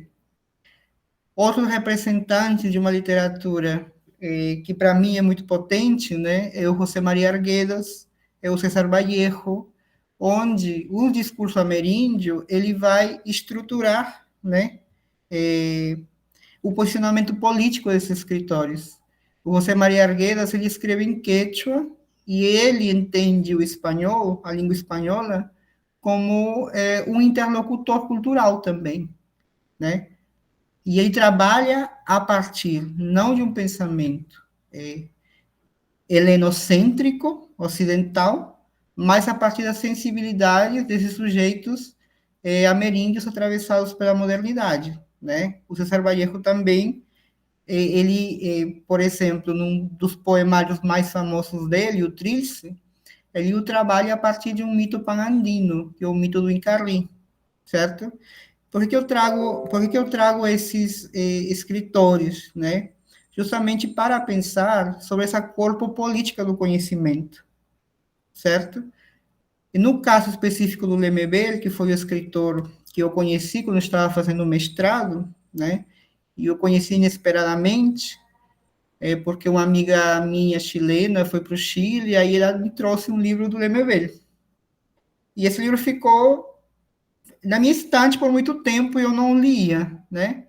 E aí, quando eu estava no mestrado, eu entrei com um projeto que falava sobre literaturas afro-latino-americanas, mas quando eu li o texto do Lemebel, eu mudei o meu projeto e a minha dissertação foi sobre ele, né? E aí, no caso do Lemebel, essa corpo política do conhecimento, né, se você pensa, ela vai estar expressada no resgate que ele faz desses corpos que não têm lugar dentro dessa narrativa nacional do Chile, né? Seriam os corpos travestis, os corpos homossexuais, os corpos dos desaparecidos da ditadura, que ele faz questão de trazê-los com seus nomes, aquelas figuras políticas, mulheres da política chilena, que sofreram também com a ditadura, que foram, como é que chama quando elas têm que sair do país? Como é que chama isso? Exilado? Isso, que foram exiladas, né? Então, são corpos que não se espera que contribuam para essa linha, né, evolutiva da história, do desenvolvimento, do progresso da nação. E ele resgata esses corpos, né, através também dos próprios atravessamentos das identidades dele, né, travesti, homossexual, mapuche, como ele se autodenomina, e etc.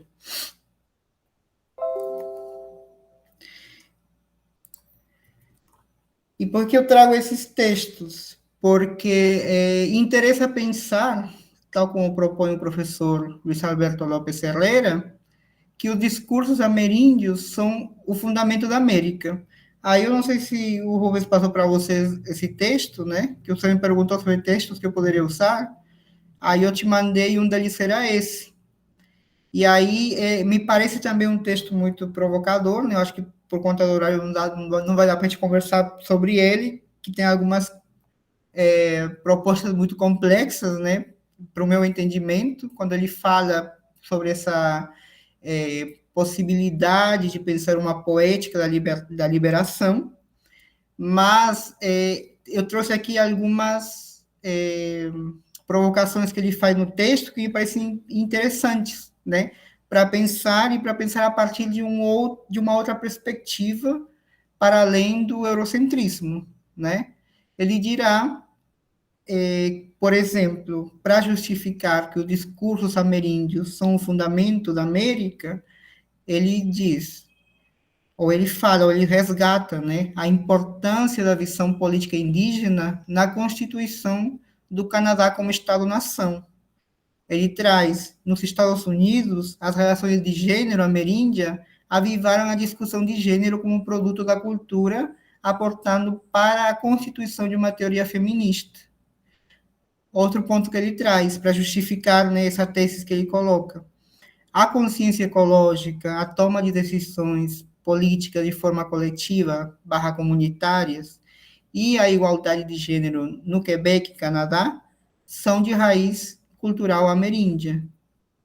E aqui ele vai trazer, né, o exemplo de um audiovisual chamado La Huella, para justificar essa afirmação. Outro ponto que ele traz, a capacidade argumentativa do ameríndio no Peru para negociar com o poder a modo de sobreviver é um importante legado para pensar a decolonialidade, né? Usar os instrumentos da modernidade a nosso favor.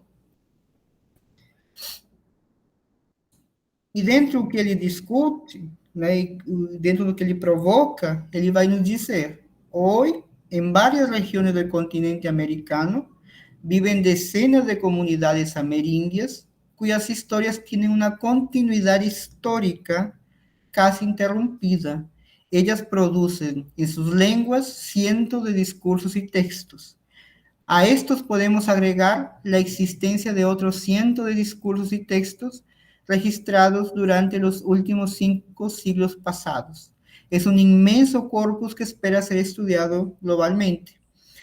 Então, o Lopes Herrera, ele nos provoca, né, a pensar nas possibilidades outras que as narrativas ameríndias nos dão para reelaborar a história, para aportar na academia, né, e há esse convite, né, em aberto, para ir ao encontro dessas narrativas, né, que é mais ou menos aquilo que me motiva a trabalhar com a literatura. Sim? Oi? Olá, Carlos. É que nosso horário, né, ele vai diminuindo cada vez mais. Eu gostaria que você desse um fecho, né? E é claro, lembrando que nosso grupo de pesquisa tem a intenção mesmo de problematizar essas questões que você trouxe aqui com maestria, e foi um bate-papo muito, muito proveitoso. Você traz reflexões que a gente, em relação à literatura, não tinha até então. Então, para os pesquisadores de literatura, que o grupo tem bastante, certamente foi bastante proveitoso. Eu gostaria que você fechasse para a gente finalizar, né, o diálogo, e agradecer você. Obrigado, assim, Moisés, pelas palavras, né? Eu acho que eu não vou fechar, não, porque não dá para fechar, né? Então, fiquem abertos mesmo. Eu acho que já fica, então, com o convite, né, Moisés, para seguir o bate-papo, né? Como você disse, esse ano a gente não teve nenhum bate-papo. Sim, a gente não teve. Literatura. E é isso, assim, então, eu acho, bem, se em algum momento, né, o Rubens me convidar para a gente conversar sobre algum texto, poderia ser esse do Lopes Herrera, né? Mas eu acho muito interessante, né? Eu tive a sorte de ser aluno do professor Lopes Ferreira, né, numa disciplina do mestrado, e ele é muito provocador, né, para mim, e eu tenho muitas leituras pendentes, né, através das provocações que ele me trouxe. E uma delas, por exemplo, ser o Aristóteles, né? Essa entender o que o Aristóteles entende como ética, como poética, por exemplo, porque é a partir disso que ele trabalha, e essas são as bases do helenocentrismo, né? Então, talvez a gente não conseguiria criticar ou fazer uma crítica contundente a esse helenocentrismo se a gente não se debruça nessa leitura desses autores também, né? E trazer outras perspectivas, assim, de possibilidades. Então, para mim, ainda isso é uma coisa muito pendente, né? E uma coisa que eu espero, nesse processo do doutorado, conseguir me aprofundar um pouco sobre isso, assim, tá? Então, por isso que eu não conseguiria fechar nada aqui, porque não tenho fecho para nada, né? Tá tudo... espero que turbo, né? Espero que não tenha feito muito sentido o que eu falei, porque eu acho que o que importa é isso, não fazer sentido, né? E é isso, assim. Muito obrigado pela... Seria um pouco incoerente fechar, né? Se você já começou dizendo que não tem como fechar. Eu gostaria de agradecer você novamente, né, pela disposição, pelo ótimo trabalho que você apresentou, e já deixar uma provocação para posteriormente, quando você voltar ao nosso grupo e trazer outras reflexões, né? Essas obras que você trouxe, né, de autores não só do Peru, mas também de outras regiões da América Latina, eles problematizam, de certa maneira, a identidade, né, do sujeito latino-americano. E aí eu fiquei pensando no que o Eduardo Said vai falar em Cultura e Imperialismo, de que os autores que tratam da identidade, né, sobretudo os autores pós-coloniais, eles trazem essas identidades, ou seja, eles trazem isso que foi construído, né, pela narrativa dominante, só que com outro viés, né? E aí eu gostaria que, talvez numa próxima, você trouxesse, falasse um pouco sobre esses autores que tratam de uma identidade latino-americana, ou talvez uma identidade do Peru, né? Porque aqui no Brasil há diversas obras contemporâneas, mas também há diversos autores ao longo da história da literatura e autoras que problematizam essa questão da identidade. Hoje, por exemplo, nós temos a Conceição Evaristo, é claro que ela não deixa isso de forma clara, né, em seus textos, ela não diz, olha, eu vou fazer um trabalho de identidade do povo negro, só que a partir do momento que ela traz sujeitos que foram apagados ao longo da história, né, ela está trazendo uma visão do negro que é uma visão peculiar da Conceição Evaristo, essa coisa toda, e de uma identidade do povo negro. E não é só a visão, né, Moisés? Nem a narrativa, Sim, mas a escrita dela, né? Sim. A potência maior está na escrita dela, que está dizendo, olha, a minha escrita marca esse lugar aqui, né? E sim, para além da identidade, há também essa escrita potente nele. Mas eu fico lembrando de histórias como Becos da Memória, por exemplo, que traz personagens, né, que são negros e têm diversos comportamentos ali naquela relação. Mas eu gostaria de ouvir você posteriormente, né, em outro momento, falando sobre isso, Carlos, porque você traz uma metodologia muito interessante, né, para refletir a partir da decolonialidade, que é uma coisa que eu não conhecia, né? Eu já fiz trabalhos de análise decolonial, artigos, mas não a partir de uma teoria decolonial. Eu levei conceitos, né? E isso realmente, para a gente da literatura, é importante, porque nós trabalhamos com método, né? Com método literário, com método de análise literária. O que você trouxe me deixou bastante feliz. E eu estava conversando com o Diego sobre isso, como a metodologia foi muito importante. Então é isso, eu gostaria em outro momento de ouvi-lo, acho que o grupo também tem interesse de ouvir isso, você trazer essas histórias, né? Esses autores peruanos ou não peruanas, que falam de um lugar específico, né, que foram vozes apagadas ou silenciadas ao longo da história. Acho que se você topar, cara, a gente já pode deixar combinado para março, quando a gente retoma, né? Porque agora a gente está na fase de parar, né? Uhum. A gente retoma fevereiro ou março, se você querendo voltar, já está convidado já, oficialmente, né? E o texto, você, sinceramente, eu acho que o texto que você me mandou eu perdi em algum lugar, que eu não repassei para a galera, o Diego ainda me cobrou, falei, ei, vai ter texto? E eu falei, não, Diego, não recebi texto, não. E você deve ter mandado e deve ter se perdido no meio Mas é pelo WhatsApp, mas se você quiser, posso enviar de novo. Mas se você já quiser mandar alguma coisa do José Herrera, que você falou, né, para a gente voltar a bater papo, talvez no começo do ano que vem, o que você acha, Moisés, Diego, galera que está aqui, né? A gente já pode deixar meio pré aí, né? Tá. Então, esse texto do Lopes Herrera que eu mencionei, ele está dentro de uma coletânea, né, produzida pela Universidade Federal do Acre. E aí o nome do livro é As Margens. Aí vocês podem comprar pela editora Nepam, mas o organizador, o Gerson, ele deixou uma versão circulando pela internet também, em PDF, assim. Que a ideia é essa, né? Que chegue a mais pessoas, assim. Tipo, Eu particularmente gostaria de ver, assim, o que o Moisés falou, né, Moisés, assim, aquele infográfico que você traz, como é que você vai construindo a tua análise literária, eu gostaria de ver um pouco mais sobre isso, assim, isso eu, Rubens, tá? Não sei se a galera concorda, assim, e assim, não sei, talvez alguma coisa prática, né, mas eu como leigo, que não sou especialista em literatura, sou só leitor, mas eu achei bem interessante a relação que você faz e como você construiu aquele gráfico para falar, para pensar a literatura, né? Então, acho. beleza. Já está com a tese de doutorado quase pronta já. Nada, estou me atormentando com isso, todo dia choro, pensando o que eu vou fazer. Porque é complicado nesse processo, é muito adoecedor, né, da pós-graduação. E as expectativas que as pessoas têm enquanto estou escrita também, né? Que não sei de onde que elas tiram expectativas. Meu orientador, por exemplo, ele fala, escreve que você vai se dar bem. Mas aí como que eu escrevo, né?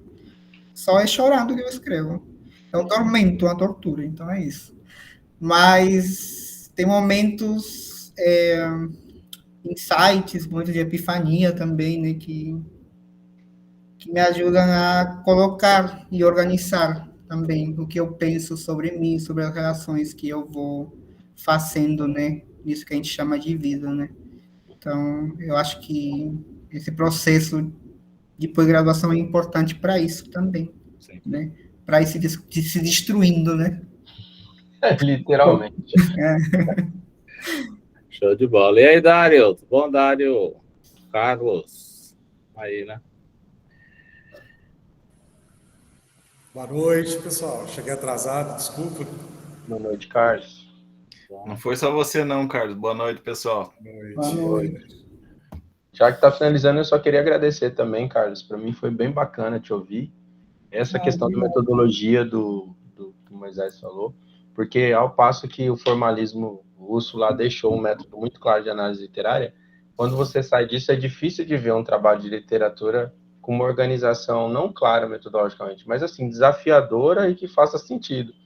Então, é muito difícil fazer isso dentro da postura decolonial e particularmente para mim, assim, quando a gente vê uma boa discussão de literatura, a hipótese bakhtiniana lá, ela se demonstra que, assim, realmente, né, na literatura, na arte, né, na reinvenção da palavra, a gente vê realmente o fenômeno da linguagem na sua mais alta demonstração mesmo.